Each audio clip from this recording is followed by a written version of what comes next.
Hi, I'm James Brown. In case you missed it, this is the week that was at jamesbrowntv.substack.com. Go Bills. How long should the work week be? This is commentary from James Brown. My work week never seems to end, but that's of my own making. The United Auto Workers don't want to live like that, and honestly, I can't blame them. In their negotiations this fall with Ford, Stellantis, and GM, the union demanded a 25% wage increase, baked-in wage growth, cost of living adjustments, and more. But the showstopper demand was a 4-day work week without a wage cut. A few days back, they reached a deal, but they didn't get the work week cut.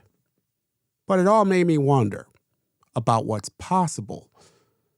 On one level, a 32-hour work week seemed crazy. But as I thought about it, maybe not, because the work week has never been set in stone. According to the Economic History Association's timeline of the work week, many Americans worked 70 hours or more in the mid-1800s. And that number has dropped ever since. And when you dig a little more, you'll see that manufacturers in the early 1900s were the first to move to a 40-hour work week. Among them, strangely enough, was Ford Motor Company in 1926. In the depths of the Great Depression, 40-hour work weeks became American law. Work hours and workplaces didn't stop changing there, and COVID-19 sped up that evolution, as I'll discuss here in the weeks and months to come. I think in a few years, we'll look back and say, wow, we worked more than 32 hours on average a week? Let me know what you think at jamesbrowntv.substack.com or email me at jamesbrowntv@gmail.com. You can also leave me a message at 585-484-0339. On that note, I'm James Brown, and as always, be well. The power of the third party. This is commentary from James Brown. It's election day in most of America, so I asked ChatGPT to write me a 200-word script on third parties. This is what it came up with. It's called The Power of the Third Party. It starts in a living room. We see Jenny, a passionate young activist, preparing for a meeting. She's surrounded by posters and pamphlets promoting her third-party candidate. She glances at her phone, anxiously awaiting the arrival of her fellow volunteers. Jenny says, excitingly, "Today is the day, guys. Let's make some noise." The doorbell rings, and Jenny rushes to answer it. Mike and Sarah enter carrying boxes of campaign material. Mike says, "Are you ready to shake things up?" Sarah says, "Absolutely. We're not just supporting a candidate, we're fighting for change." Jenny's phone buzzes with a message from their candidate, sparking a surge of determination in the room. "We might be underdogs," Jenny says, "but our message is strong. America needs to know more than ever that there's more than two choices." As they distribute flyers and engage in intense political conversations, the energy in the room builds to a crescendo. We end at City Hall at night. Jenny and her team join a crowd of passionate supporters, holding signs and chanting slogans, their voices rising above the city skyline. Fade out. It's not exactly Shakespeare, but it's amusing enough. Let me know what you think of this in the comments at jamesbrowntv.substack.com. You can also email me at jamesbrowntv@gmail.com. You can also leave me a message at 585-484-0339. On that note, I'm James Brown, and as always, be well. I'm an optimist. This is commentary from James Brown. Yes, you heard me right. I'm an optimist. As strange as that sounds to my friends and family, and even myself at times. This is new.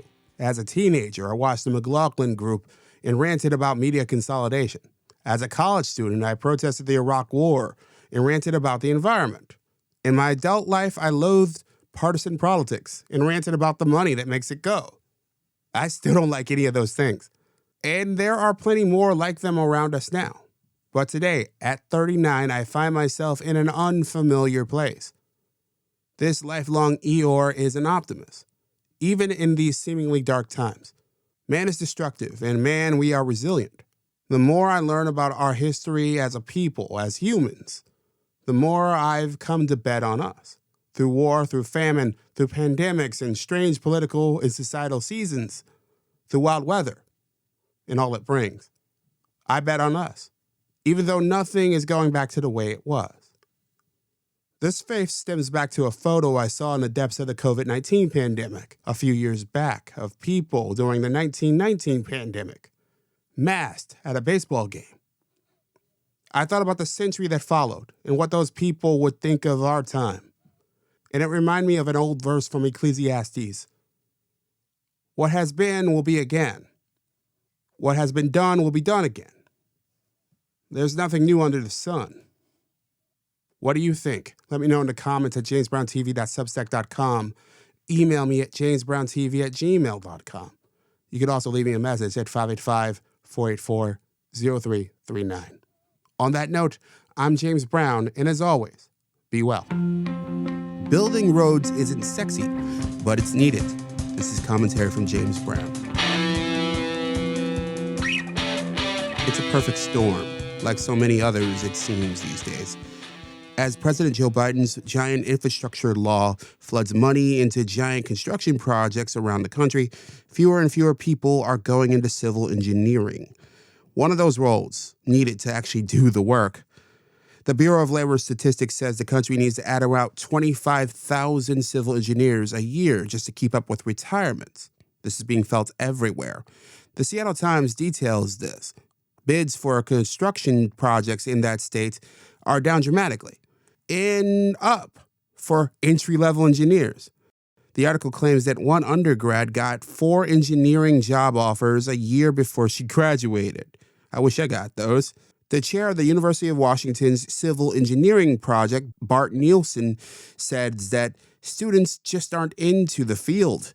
He says they want to do robots. Nothing against that, but that's the image that they have of civil engineering at times. That it's not really thought of as something, let's call it sexy.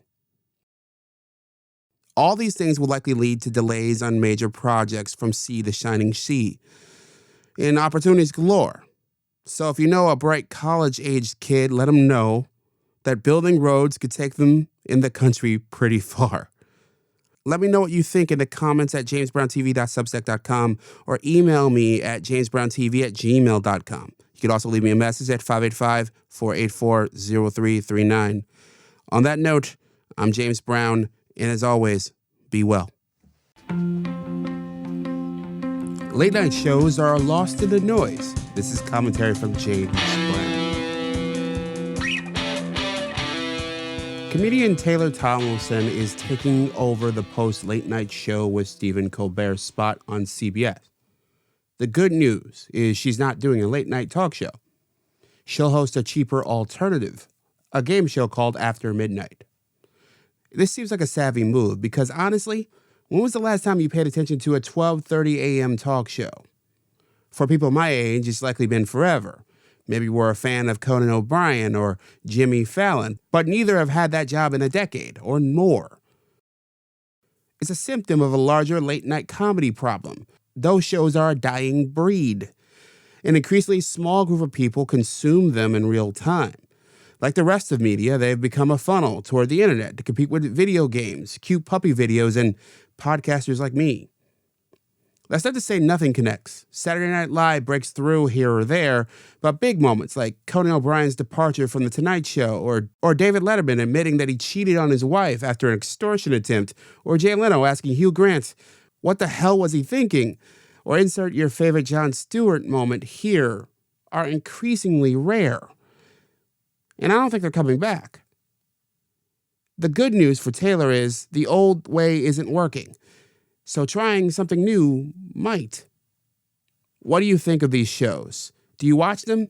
Tell me in the comments at jamesbrowntv.substack.com or email me at jamesbrowntv@gmail.com. You could also leave me a message at 585-484-0339.